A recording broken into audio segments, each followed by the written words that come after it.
Hi, in this video we're going to give you a quick overview of Compliance Manager. When you log into Compliance Manager, you'll be presented with this screen. On the left hand side you'll have all your clients, and we can just simply click on each client, and on the right hand side we'll see the matters for each of those clients.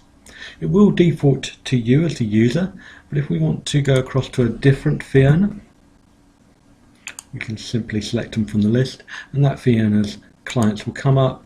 And again, on the right hand side, we click the client, the list of the matters comes up, because obviously we can have multiple matters per a client. To add a client, we have this add button here, and to add a matter we have the add button here.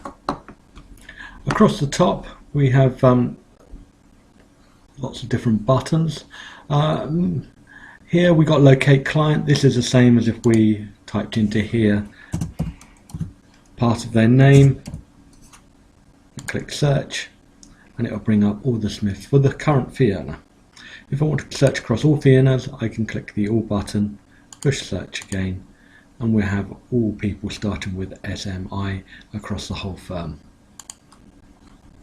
And again with the locate matter client, again add, edit. Some of you won't have the delete option, but add and edit, we can also do that through add here, edit, or if we want to edit we can just double click and it brings up the client information, and that's identical with the matter add, edit and delete. But again we can just select the matter and double click on it. Risk assessments. When I show you the matters later, you'll see there's a number of risk assessments that have to be completed, and these are just shortcuts to those risk assessments for the matter that's currently highlighted down here. Undertakings, if we want to request an undertaking, we simply click the button here. Key dates, we want to record key dates against the matter, option to do that. Third parties, list of all the third parties that have been added to the system, whether they're approved or not. Register complaints, if we're unfortunate enough to have a complaint, we click on this button and we can then add details of the complaint. That will then get passed to the complaints officer.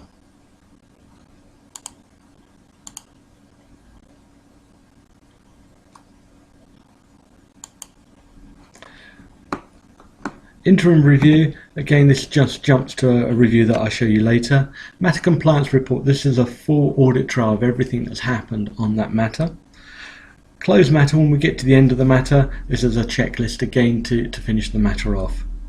These buttons here will relate to compliance reporting, so if we want to report a compliance failure for the COFA or the CULP, whether it's related to the matter or not the matter, we can select this button. Report suspicious behaviour, if we feel there's any reason why we should report somebody, there's an option to do that. Any professional indemnity insurance claims, again we click here. File audit reviews, every month the system will pick at random a number of matters to be reviewed by somebody else. In here, when we click it, it'll give the list of all of the files that I have to review and my files that somebody else is reviewing. And over here we have notify of financial benefit and fee sharing. Now at Parfix we don't do an awful lot of those, I don't do any, I don't think, but the options are there if we need them.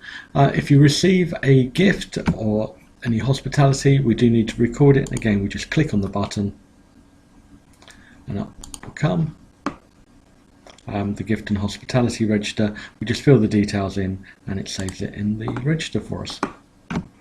There is also a calendar option here. This is a bit messy because it's going across all branches for me, but you'll only see those for your branch. In my details, we're seeing the holiday that I've taken and any absences, and you can also add holiday here. You can calculate how much holiday you have left remaining. There's also a list of your appraisals, training, certification, interests outside the firm. The accounts button here will actually go off and launch Quill, which is our account system, and actually log you in, and we'll go straight to the matter that you currently have highlighted on the previous screen. And we'll go through Quill in another video. go back to the clients and matters. These buttons here you won't have unless you're one of these officers. If you're the COLP, then you'll have the COLP button, so ignore those for the moment. You also won't have the settings button. It's just that I'm an admin user. And then under information we have some any notes that we need to show you, plus there's a link here to the manual and remote support, and here we can view the SRA documents. So it's a very brief, quick look around the system. What I'm going to do now is create another video going into a bit more depth of how to add a client and how to add a matter. Thank you.